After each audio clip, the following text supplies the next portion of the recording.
Okay, well, I can't tell if this is straight or not. I feel like, wouldn't that just be sad if all of my Vlogmas videos were super crooked? Hey guys, and welcome back to another day of Vlogmas. Today we're going to be doing a tag video, which I was not actually tagged in, but which sounds like a lot of fun, and that is the end of the year book tag. I believe this tag was originally created by Ariel from Ariel Bizette, but please correct me if I'm wrong. And recently I saw this on April from Getting Hugga With It's channel and just thought it sounded like a lot of fun. So even though I'm not tagged, I'm gonna do it anyways, and let's jump right into the questions. Generally speaking, I don't really have a problem with carrying books over from year to year, so there are two books here that I did start this year that it would be nice if I finished them by the end of the year, I guess, but I realistically don't think I will, and those two books are both nonfiction, the first of which is Brotopia by Emily Chang. This is Breaking Up the Boys Club of Silicon Valley. Now, I picked this up like right at the beginning of the year. This is actually a review copy that I received literally back in like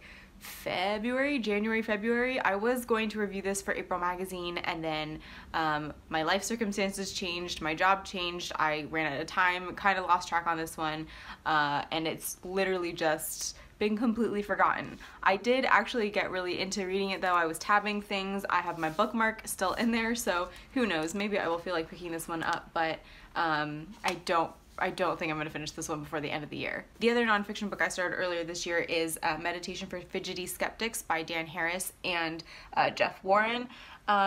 This I'm not concerned about finishing at any particular time, actually, because although you can read it as like one concise book, it really is a meditation guide, and so you can kind of dip in and out of it as you need to, and I kind of got off track with meditation a little bit in the middle of the year, so I think that's kind of when I didn't lose interest, but when I stopped actively reading this one. So this one I feel like I probably won't finish for a while. I'll just kind of dip in and out as needs be, maybe go back, reread certain meditation sections and things like that. For this question, my answer is fairly basic, and that is anything Tolkien feels like the perfect transition from autumn to winter. I start craving him around the end of September, and then generally speaking, for the last couple of years, I've always been reading something by Tolkien in December. So right now I'm reading Beren and Luthien, and I'm also about to start The Fall of Gondolin. That is a review video that is coming up hopefully sometime next week, if I planned this all out right. But another author that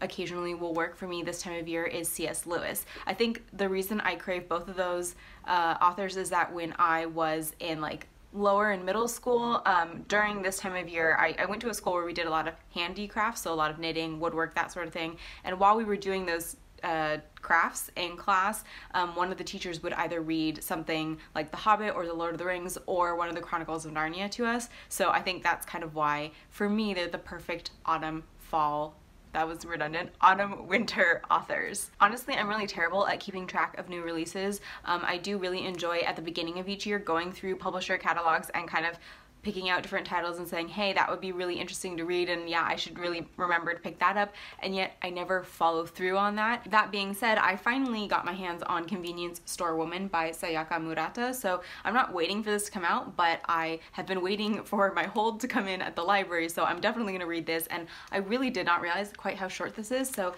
this will be the perfect addition to a Japanese literature review video that I plan to put up towards the end of Vlogmas. There are definitely more than 3 books I would like to read by the end of the year, though you never know, it might not happen.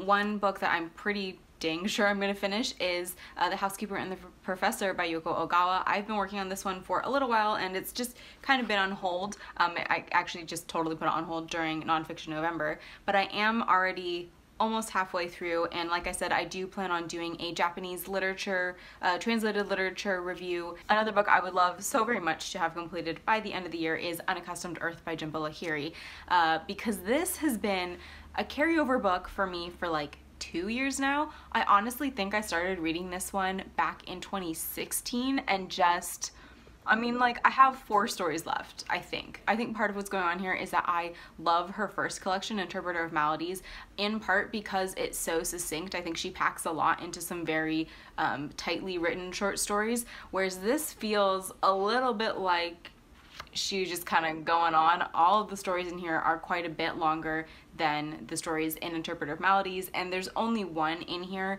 that I've really enjoyed so far, Hell Heaven, but that's not really a surprise given that I read that one before. So yes, given that I started this in 2016, I would really love to have this finally knocked off of my list by the end of this year. And then the last book I have here for this question is not something I will be completing in 2018. It's just too darn long, but it is something I would like to start in December because I am very intrigued by it, and that is Ghost Wars: The Secret History of the CIA, Afghanistan, and Bin Laden from the Soviet Invasion to September 10th, 2001 by Steve Cole. Now, I have had my eye on this book for most of this year, actually. If you guys can't tell by recent videos, I'm very intrigued by counterterrorism. I'm very interested to understand these kind of extremist organizations more, simply because I feel like they're just, you know, they've made a really big mark on history, in case you haven't noticed, and I don't know, I'm just intrigued to know more. Anyways, this is a chunky book, and like I said, I'm not gonna finish it in 2018, but this is something I really would like to start before the end of the year. For this question, I basically would like to answer all of the books that I plan to review for that Japanese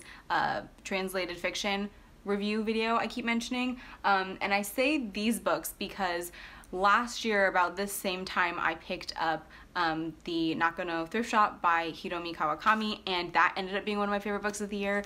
Japanese literature like this, in this kind of very simple, kind of domestic, everyday life vein, very rarely lets me down, so I do think like these are definite contenders for favorite books of the year, but we shall see if I'm completely wrong. Yes, I definitely have already started planning my reading goals and challenges for 2019. I know for sure that I'm going to be doing 2 different challenges, and then I'm kind of trying to decide if I want to do some kind of a read your own damn books challenge that's a little bit more structured, seeing as I did really badly with reading books on my shelves this year, but I haven't ironed out those details quite yet, so I'm actually going to do a whole video on my 2019 reading goals later on in Vlogmas as well, so look forward to that. Alright, so those are my answers to the end of the year book tag. I feel like a lot of it was forecasting what's to come later this month, but hopefully you guys are all looking forward to those videos. Before I go, I would like to give a huge shout out to my new patron, Nigel. Thank you very much for signing up to be a patron, and thank you all for watching.